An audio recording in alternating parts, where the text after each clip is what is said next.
Welcome to yet another exciting edition of Sports Extraordinary Weekend Edition here on Atlantic Television Network. Our focus this weekend will be on the 9th edition of the FIFA Women's World Cup that comes to an end in Australia. I must tell you that a lot has happened in Australia, and now we know who are the winners, especially in the third and the fourth place category. And coming in still on this edition of the program, the World Athletics Championship gets underway this weekend, and interestingly, Nigeria seems to have crashed out from the very first of the races at the World Athletics Championship. When we return for a break, we'll fill you with these details and many more arising from the world of sports. Stay with us.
Welcome back, Sports Extraordinary Weekend Edition here on Atlantic Television Network. As usual, I have with me award-winning Sarah Davis. Nice to have you, Sarah. Good afternoon and happy weekend.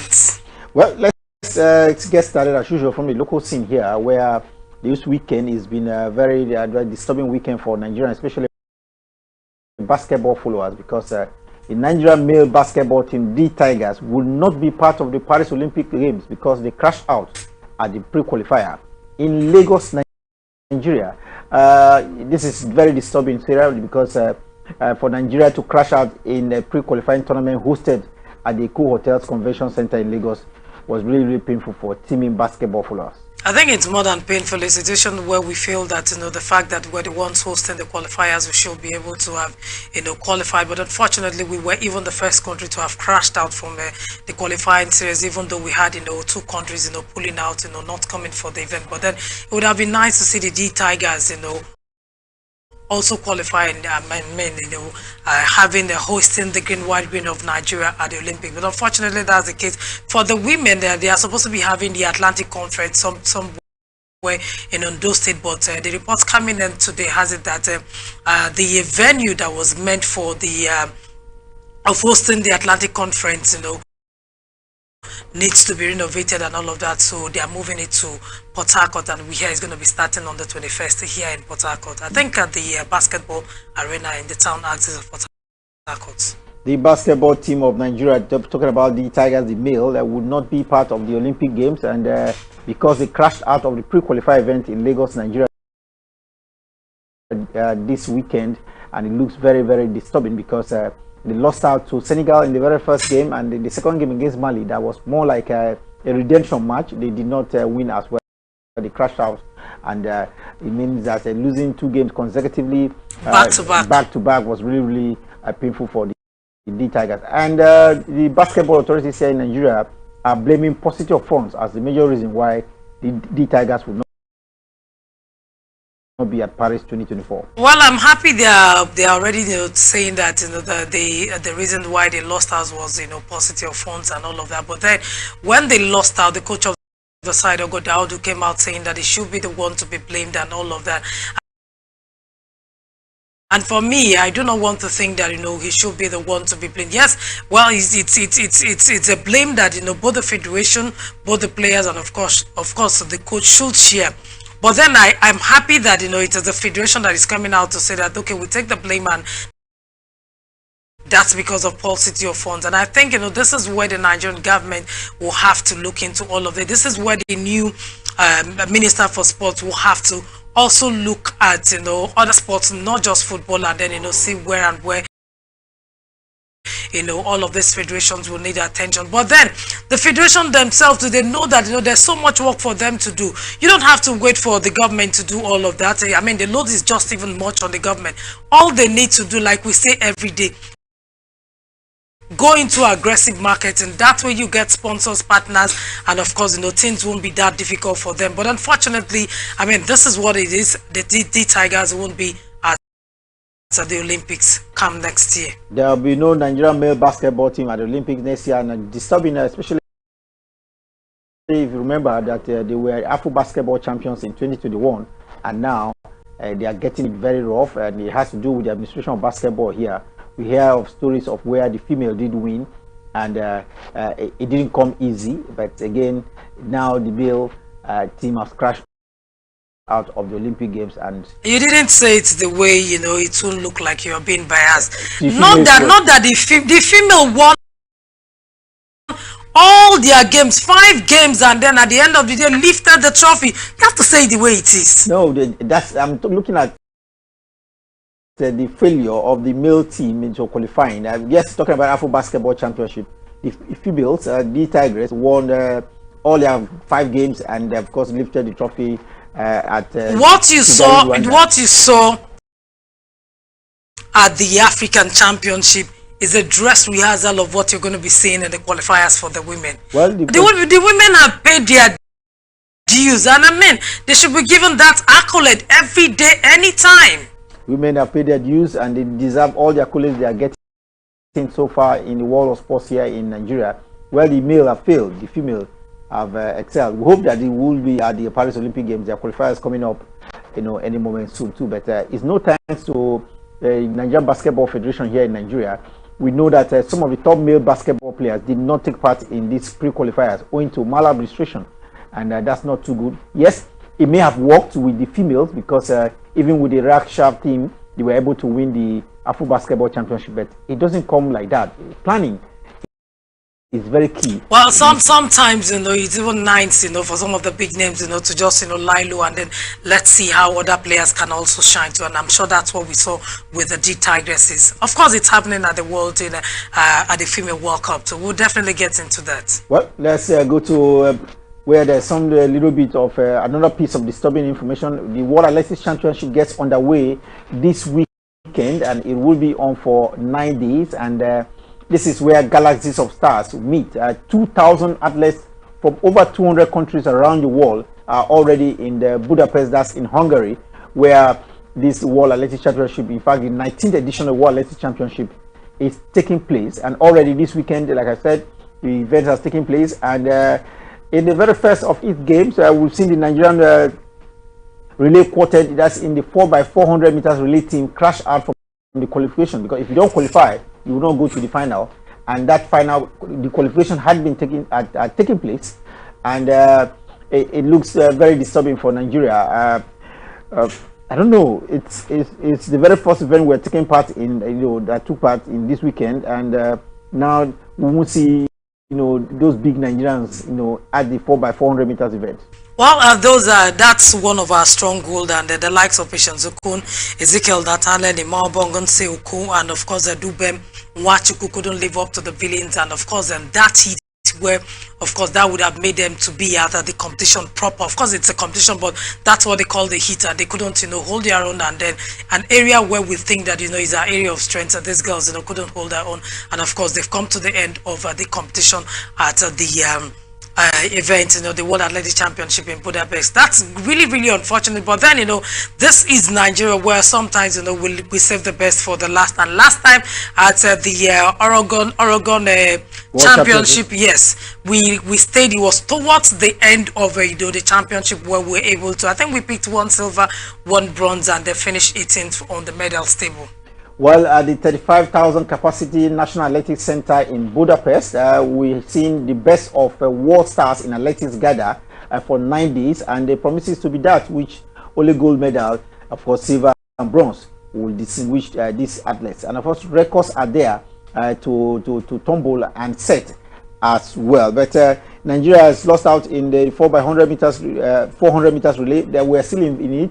Nigeria registered into 14 events of the 49 events that will be comprehensively contested at the World Athletics Championship. Out of the 49, Nigeria has had registered for 14 of these events, and now we have crashed out of one. So 13 more to go, and we'll see how it goes. We are, of course, our best favorite, let's say our best star, is in this World Championship. Talking about Toby Amusan, cleared a few days ago by the Athletics Integrity Unit of World Athletics to participate in the 100 meters hurdle event. She looks like Nigeria's brightest hope, and we hope that she will bring in the medals as well. We are into the shot put event. We hope that Chukwuemeka will get into the qualifying, get to the finals. We are in the 100 meters event as well, and several other events, like I mentioned to you. 13 other events are there for Nigeria to try to make an impact. We've lost out on one out of 14. We've lost out on one. Look at the other 13. Sarah, do you think we'll make an impact? Like you mentioned, yes, we like to keep it for late, but can we? You can't be lucky all the time. You can't be lucky all the time. Well, for today, like you mentioned, we're going to be having, of course, I'm sure that event should already be taking place now. Men's shot put qualification. Chukwuebuka Enekwechu, he will be competing in the men's shot put. We'll also be having the mixed 4x400 meters, heat for, I think that's for the men. I will also be having the women's long jump qualification, where we have Ruth Esoro, and of course they say Brume. So Brume is also one of our medal hopes, and we hope that at the end of today's proceedings, we get something from the women's long jump. And then in the afternoon, we also hear that there will be another men's 100 meters heat, where we have Favor Asher, Ushorize, and of course Sheyi Ogunlewe. I talked about Sheyi Ogunlewe over and over, and I hope that at the end of today's heat, we'll be able to get something, and then have some level of hopes going into proceedings at the World Championship. But then, like you said, Toby Amusu, one of our our brightest hope so far. The beauty of it is that at this moment now, we have she has some level of clearance to compete, but then it is also subject, if the world body will have to relax based on the fact that they had a panel that cleared that. If they feel they are satisfied, they will relax, but if they're not satisfied, they will definitely go to CAS, and of course also head to WADA. So we hope that at the end of the day, this is the final bust up, where of course we hope that all of this is settled, and then she probably competes and then proves to the world that indeed she was clean. And this is an opportunity for her to prove to the world, prove to the Athletics Integrity Unit, the world body, WADA, CAS, and everybody that she's actually clean. Toby Amusu has been cleared temporarily as a clean athlete, and she has claimed that she's always competed clean. The three panels member of the tribunal cleared her, but the chairman of the tribunal is of the feeling that they will have to review the judgment again, and if they find her guilty or find anything shady, then they will have to approach the Court of Arbitration for Sports for an appeal. But we hope that appeal will fail, especially if you are a Nigerian. You want to see Toby Amusu at the very best, and not being tainted with anything in our system. It is the World Athletics Championship. It's not just Nigeria that is taking part. Like I mentioned to you earlier, 200 countries are at the World Athletics Championship, for where we are seeing 2,000 fans, athletes compete in the 49 events.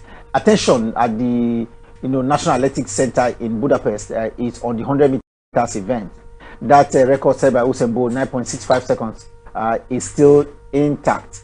Do you see maybe the likes of Noran Lyles, try to upset Usain Bolt, especially in the 200 meters, if not in the 100 meters event? Well, things are really evolving in sports. We've seen situations where they've been able to bring about some sciences to also help develop sports and people, in athletes and all of that. And of course we saw that even in football, where there's also something that your goalkeeper can stand and then wait to be receiving, to be punching out, or probably receiving the goals and all of that. So because sports had gone scientific, I am of that opinion that the record set by Usain Bolt will definitely be broken. But then it's early days. Let's see how things play out. Early days, but attention will be on that 35,000 capacity stadium in Budapest, where the best of athletes around the world are gathered for 9 days to compete. We know of Mario Jose Tolu. Remember him from Cote d'Ivoire. Is in this one as well, in the 100 meters. Who says an African cannot break the 9.65 seconds record? Well, Africans have done well when the subject is athletics, and of course, if we have someone from Kenya or from Cote d'Ivoire, from Kenya, I definitely brought in Kenya because they've done pretty well in athletics. That's why I brought them. So who says we cannot have someone from Kenya, we cannot have someone from Ethiopia, we cannot have someone from Cote d'Ivoire? Who says we cannot even have someone from Nigeria breaking another record? We saw Toby Amoson did that at the last championship in Oregon. So who says it cannot happen again? It can. It's possible. Talking about Kenya reminds me of Faith Kipyegon. Remember, this is a world record holder in the 1,500 meters event. Another record holder in the 5,000 meters event, and I think he has a record in the 1 mile as well. So all of this record is at stake at the World Athletics Championship, and we'll see how Kenyans will get to we have to protect this record held by just one person. Well, if we don't get to see these records being broken, it tells you that athletics has been stagnant. So if the records are being broken at the end of this championship, then it tells us that there's some level of improvement and achievement that have been recorded by the athletes and the world body. Well, how do you talk about the athletics body and leave out the women? Women all around are best in their fields. We know of Shirley Ann Fraser-Price. Remember Price, Asha Schmidt as well, and Sherika Jackson. Right now, she's reported to be the fastest woman in the 200 meters event this year. All of these stars from Jamaica and Britain and the United States of America will be on showcase at the athletics. Well, quite unfortunate when you mentioned the name, Shirley Ann Fraser and the likes, you remind me of, the Blessing of Kagbare. These were her contemporaries, and of course, we would have been happy to see her, on the tracks, with her contemporaries. But unfortunately, well, once you do what is not right, you definitely have to go in for the time. And that's what, Blessing of Kagbare is going on. It's quite unfortunate for us, quite unfortunate for the AFN that they couldn't, just, I mean, a country where we have, raw materials, they couldn't just, Ghana, they couldn't just do everything within them to ensure that, we get replacement, we get, a pool of Blessing of Kagbaris before all of this happen. And we're suffering it, and we hope that at the end of the day, Amoson haven't been cleared, will be the final clearance, and we hope that we don't get to hear anything about any of our athletes again. Well, it's really, really sad. Talking about Blessing Okagbare, she's out banned for 11 years, and I'm very sure by the time she gets through the 11 years that she can no longer I'm pretty sure at the mention of these contemporaries and all of that, she'll be feeling terribly bad right now within this period that this championship will be going on, unless she might want to say, but then that's deceiving herself. She doesn't want to watch or she doesn't want to follow up, but that would just be it will just amount to deceiving herself. Attention of the world is focused on Budapest in Hungary. 49 events to be competed in, and we are seeing 2,000 best of athletes from around the world come from 200 countries doing their job, and we hope the records will keep tumbling. And I want to see a Nigerian or maybe another Nigerian with a world record. Remember at the last event at Oregon in the United States of America, Toby Amusa's name rang a bell around the world. We want to hear of another name, and maybe Toby Amusa, remember she broke the record at 12.12 seconds in the hurdle event, but that was in the semi-final. But at the final, she even reduced the time, but that was not accepted because of it was wind assisted. She can prove again that she's better than 12.12 seconds. Well, Toby Amoso broke the record in the 100 meters hurdle event, and of course for Ese Bume at that particular event, she also had an impressive effort in the women's long jump, ensuring Nigeria finished on a high note. But then like you said, these are Ese Bume and Toby Amoso are major, if you ask me for now, are major medal hopeful, but we hope that other athletes there too might just they also have an opportunity to shine, and we hope that we get to better our performance at the last championship in Oregon, where we finished 18th. Well, let's hope so. We have 13 events more to compete in. We lost out in one, but in the other 13 we are all hopeful that Nigeria will come to the podium. We'd like to see that green, white, green color on the podium at the World. But did you say she broke the record 12.12 at the last Oregon? Yes, 12.12. Yes, she really broke it. 12.12 was her second, was her time at the semi-finals, but at the final she further reduced the time, but to 12.06. But it was not accepted because of wind assistance. But well, that's what it is. Like I mentioned, attention will be on the World Athletics Championship in Budapest. We'll keep you posted here on Atlantic Television. And I like the fact that as we're moving out, from the World Cup, we also have, another thing, keeping us glued to our TVs in the world of sports. So it's the Wonder 30 Championship taking the baton from the Women's World Cup. Well, talking about moving on from one major event to the other, we now move from athletics to tennis. And around the world, the US Open, which is the last Grand Slam, is looming. But just before then, we have 3 more days or so. These 3 days are final days of preparation, and the Cincinnati Open at Toronto is seen as the last just before the US Open. And Novak Djokovic and Carlos Alcaraz, world number 1 and world number 2, are showing why they are the very best in tennis, because they are right now in the semi-final at the Cincinnati Open. Do we see them get any better? We saw Novak Djokovic take out Taylor Fritz of the United States of America in straight sets, 6-love, 6-4.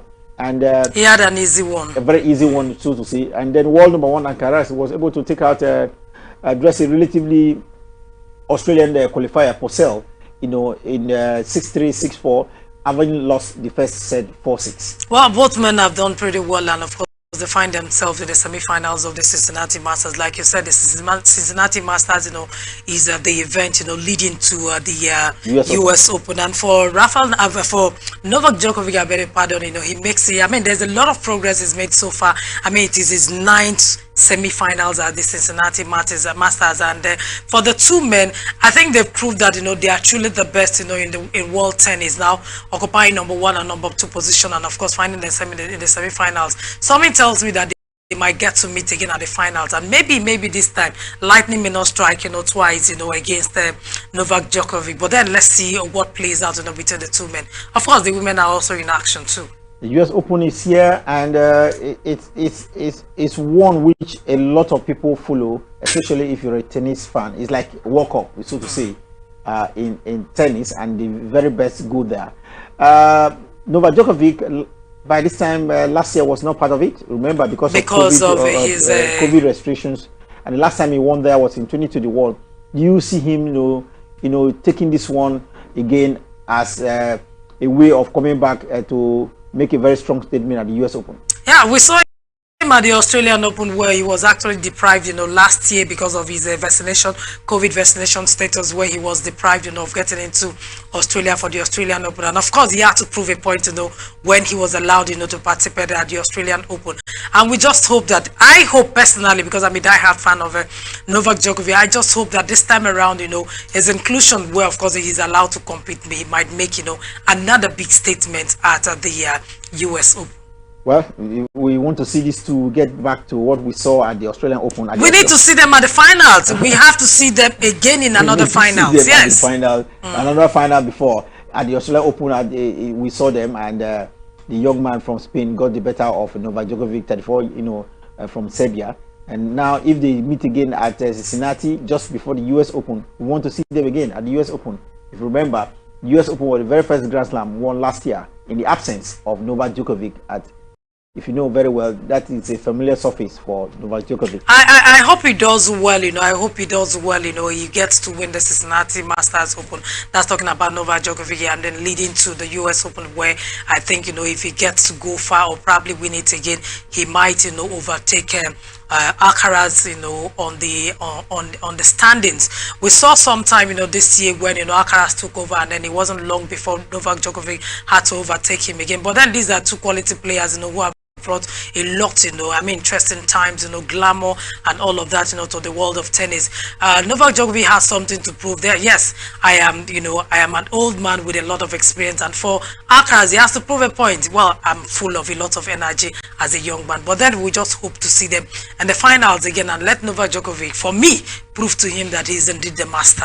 Well, Novak Djokovic could be proving to Carlos that he is the master, but let's see what happens at the end of the games from the Cincinnati. Because if he doesn't get to, if they eventually get to meet in the finals, and at the end of the day, Alcaraz need to get to win him again, it might just completely take off that fear factor, from around Novak Djokovic when when the subject is Alcaraz. So I hope this time around lightning will not strike a second time. Well, talk about lightning striking a second time.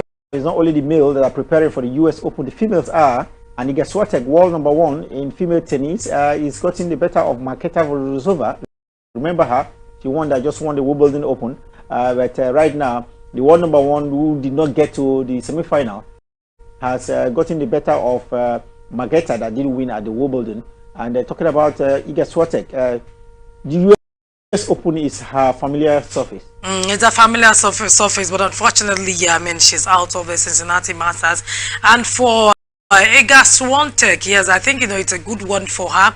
She's made, a lot of progress. I think it's her first, semi-finals at the Cincinnati Masters, and I hope that, she gets to win it and then boost her morale, going into the US Open. For Iga Swiatek, like you said, the US Open is, is a good ground for her, but the fact that, at the last tournament, and of course this particular one, she couldn't really, get something cool. It might have might affect, her psyche going into the US Open. But like you said, her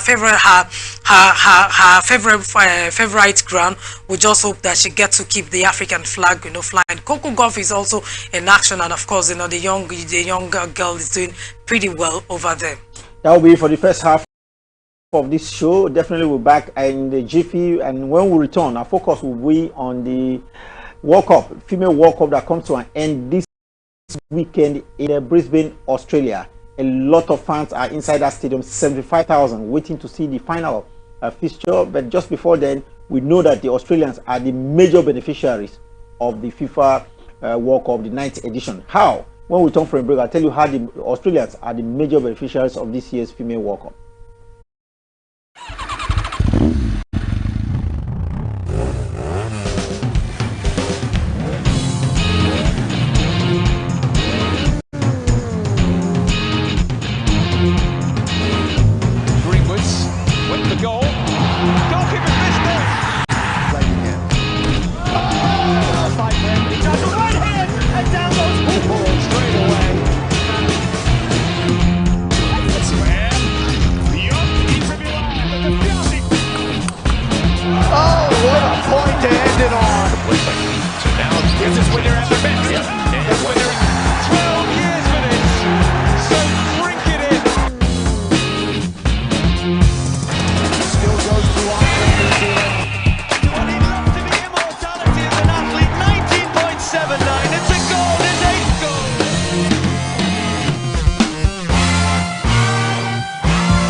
Every day, our lives are changed by history. We are one people, all of us. Leaders, politics. Nobody's ambition is what they blood. I have fought very firmly. Natural occurrence, war, and the world economy. I belong to everybody, and I belong to nobody. ATN covers it all on ATN Politics today.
People into the country illegally. That is amazing.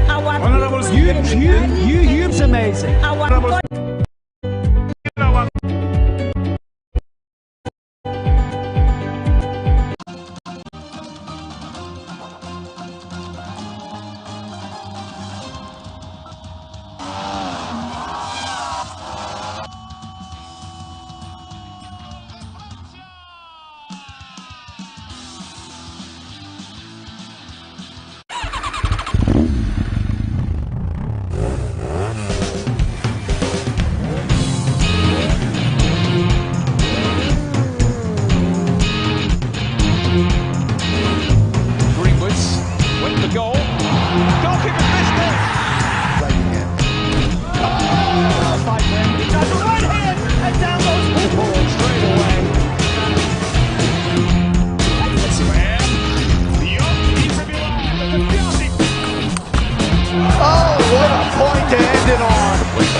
We'll have to conclude this edition of the program, a weekend edition, with the latest happening from the FIFA Women's World Cup 9th edition that's concluded this weekend in Brisbane, Australia.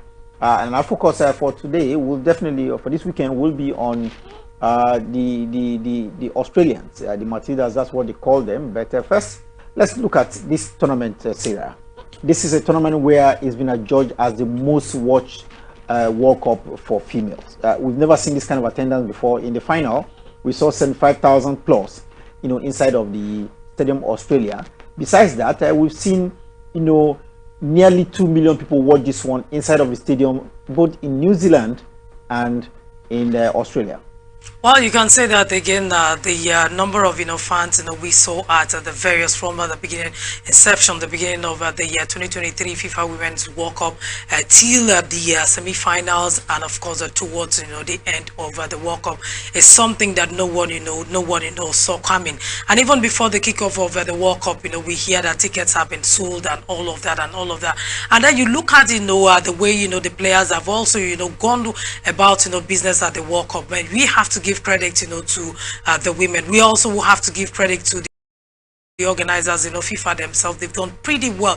I mean, women are gradually closing that gap between them and the men. Now you look at the way things are.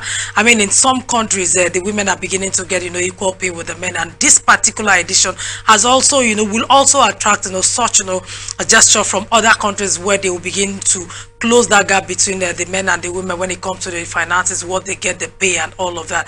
And I think it's been a fantastic World Cup altogether. There was also this record of the difference of about, I think about 150 million pounds being spent to hosting the women's World Cup and the men's Cup. We hear that of the men's World Cup is about 500,000 pounds, and that of the women is about 350 pounds. So it tells you that we're gradually closing up the gap, and it's been something no one saw coming. But then it's a beautiful scene to behold. Even FIFA themselves have come out to say this is the best World Cup so far. The best World Cup so far, especially for the host country Australia. They came fourth at the end of the day because they were beaten by Sweden. Just before we get to more and how beneficial this World Cup has been to the Australians, let's look at Sweden. Sweden, this is their third place medal at FIFA World Cup. This is, like we mentioned, we're in the 9th edition now, and at every participation of the Swedish national team, we've seen them out of 5 times they have gotten to the 3rd place match, they have won 4 times now, and it looks like they are concluding to say that yes, in the words of the coach, 3rd place is better than the 4th it's better place. than nothing. Yes, we've seen that in so many occasions. Yeah, there might not be any very significant trophy given to the 3rd place and the bronze medalist, but then it's better, like from our local palace, we always say kandana meat. It's better to go back home with something and not having anything at all. I think they've done pretty well, and I saw it coming that they were eventually going to get the 3rd place in that encounter. I said it even before the kickoff of that. You look at their experience, they have more experience than the Matildas when the subject is World Cup, and so I knew that at the end of the day they were going to be the eventual winners. Like you said, it's better to have something than nothing. At least let them have something to show forth that they actually went to the World Cup. But then for the Matildas, take nothing away from them. They've done pretty well. They've never gone past the quarterfinals at any women's World Cup, and the fact that they have gotten to this level at this particular World Cup, they will hold their heads high, knowing fully well that they have done pretty well. And I'm sure the coach of the side and even the country themselves, I mean, they will hold their heads high. These women have actually made Australia proud. Look at their co-host. I mean, they got relegated from the beginning of the tournament, and for Australia they held on to their own and then played even in the 3rd place, but eventually they lost out to a better side, Sweden.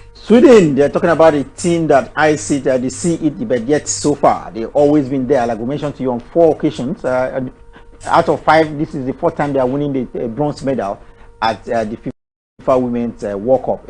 They see it, but yet so far from what I've told you there. But again, they say the 3rd place is better than 4th place. Let's put it in terms of figures right now.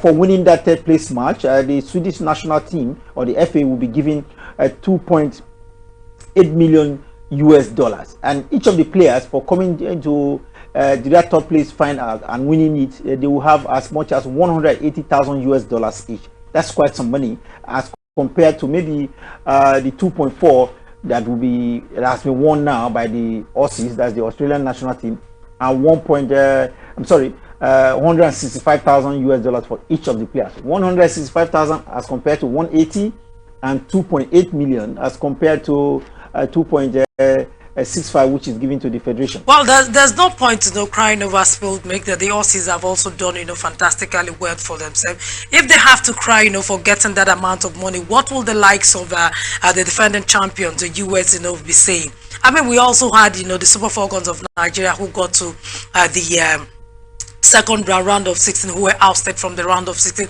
who did pretty well. And of course for them, they also got 60,000 US dollars. So I think it's a good one. Aside the fact that they're going to be getting that amount of money, I mean, they hold their head high, knowing fully well that they've gone about business very well at the World Cup. Both the Aussie, and that's talking about the Matilda, and of course the Sweden national team, they know too well that they've done pretty well. And so for the Aussies, they got the Aussies. Yes, even though the Sweden national team are getting something bigger than what they got, I think they've also done pretty well. And of course that they have something bigger than some of the teams who left at early stage. I think it's a good one for both the Aussie, the Australians, and of course the Sweden national team too. While the Australians get as much as 2.8 million for their effort of coming, 2.65 million for coming fourth, the Swedes definitely will be going home with 2.8 million. That's a lot of money. But then for individual players, they have as much as 180 and 165,000. Coming from the $30,000 from the round of 16 to this level. Oh yes, and so I think that's quite a lot of money, and a big one in this. After all, like they say. Well, if our girls, had held their own, and then penalty is any man's game. We don't have to blame our Super Falcons. They actually did very well, and like I said, in one of our shows, I said I do not know if we're still going to have this kind of fantastic Super Falcon squad, and the next, FIFA Women's World Cup. But then, if our girls, had progressed to this level, I'm sure the money they would be having would have been, they should be looking at, something really huge. But even now, you look at the way some of the state governors have been able to appreciate these girls, and of course the federal government giving them about 9.5, million US dollars and all of that. They've done pretty well, and for the girls, I'm sure they will never go poor again. I mean, the girls, who have made it to the later stages of the competition, I don't think they will ever go poor again. None of the girls will be poor, because like you mentioned, 30,000 US dollars was for round one, which is like the group stage games, and they're like the Super Falcons of Nigeria. They crashed out in the round of 16, and that was 60,000 US dollars each, and that's quite a lot of money by any. And that's close to about 28 million. I really do not want when to you look convert. at Yeah, when you convert to 28 point something, because that's quite a humongous amount of money to mention in naira. But talking about benefits that this World Cup has brought, it's not just to the pockets of the players and the coaches and the technical crew. We have seen the whole country of Australia benefit in a way they've never seen before, because aftermath of the 2023 FIFA Women's World Cup, the Australian government has put in, or has now approved 200 million US dollars just for sports development and for girls females and women in Australia. That's a big boost for sports for women. Yes, we know that football will get more of that money, because the football is more popular among the girls and women in Australia than the other sports. But again, if the World Cup didn't come with the way we've seen it as the most watched female World Cup. I earlier said that before, and now it is now going to boost the development of sports, not just football or soccer in Australia. Oh, you can say that again. More attention will be given to women at this time, women in sports this time. And I'm happy about the fact that the Australian government have decided to do this, and I think other countries will follow suit. This World Cup is like an eye opener to a lot of countries. Look at South Africa. I mean, they don't have a functional women league, but this particular World Cup has opened their eyes, and we got feelers from the South African government that they are looking towards ensuring that they have a running league for the women. Look at I mean, England. I mean, the fact that they have their team, the 3 Lionesses in the finals. We are even getting feelers that I mean, Serena Wagner, the coach of the female national team, might be the next to succeed. Their celebrated player, you remember Sam Kerr. I was going to talk about one of the goals she scored against Sweden. Yeah. I mean, that was it against Sweden? I bet against England. I'm sure it was against England. You saw that response she gave. That goal came from a distance. That lady has done fantastically well, and she wasn't even top notch her feet. But then they ensured that they bring her as part of the team. But then these girls have done so well, and I think for Sam Kerr, I mean, she will hold her heads high. She's done really well for herself, done well for her family, done well for her country, and of course she becomes a model to upcoming footballers, not just in Australia but the entire world. We're talking about Australia and Sam Kerr. The last time we saw them at their best performance at the World Cup had been at the quarter-final stage. Now they have gotten, to their fourth place position at the World Cup. So there's been an all-round improvement for both on and off the pitch for Australia. I think so far so good. Virtually all the countries, have had, some level of improvement. Yes, the likes of the US, we know how they got relegated. The first time we had 32 teams. First 32 women's, World Cup. But then, you could see, the kind of goals that these girls are scored. Look at the second goals and the third place match that we saw.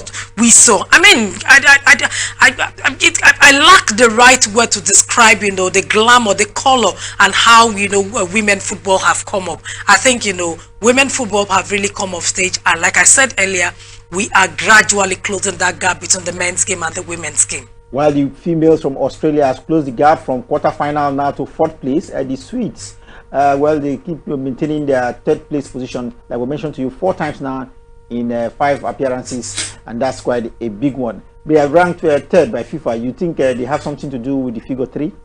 I don't think they have something to do with the figure 3. Probably it was a coincidence. It's happened, but then I mean, it's a good one for them. I don't think it's about the figure 3.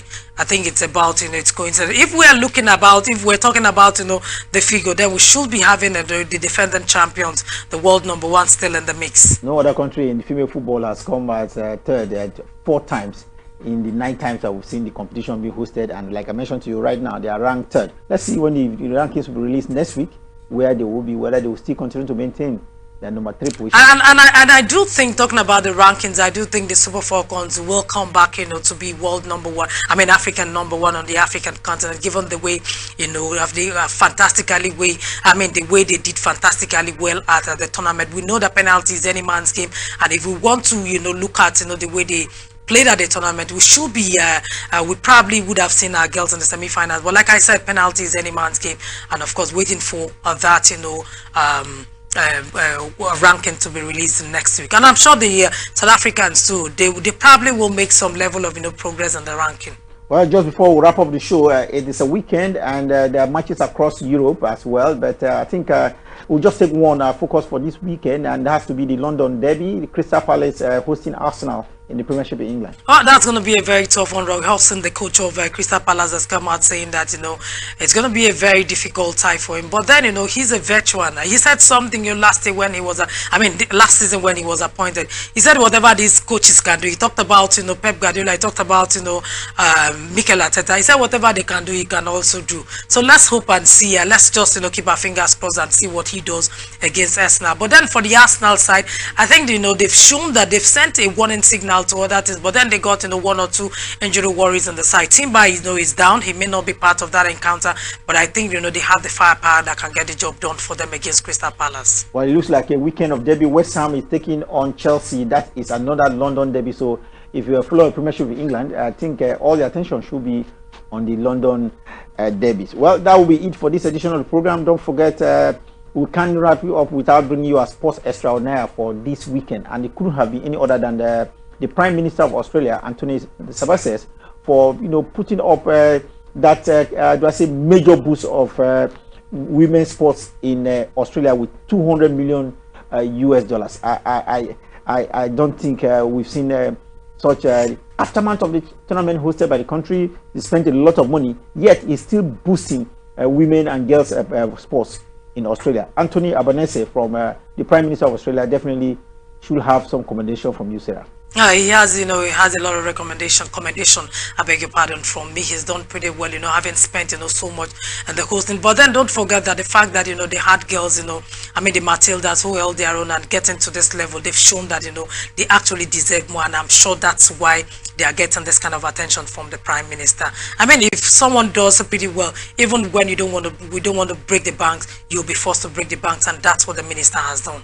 We are talking about the Prime Minister of Australia putting up $200 million to boost sports program for girls and women in Australia, aftermath of the excellent performance of the Matildas of Australia. And that will be it for this edition of Sports Extraordinary Weekend Edition. Definitely we'll be back next week when we'll take a comprehensive review of all that happened at the Female World Cup. And don't forget, the US Open will be definitely in thick of action by next weekend. Until then, remember, peace and unity are clearly pathways to progress. Always enjoy here on Atlantic Television Network.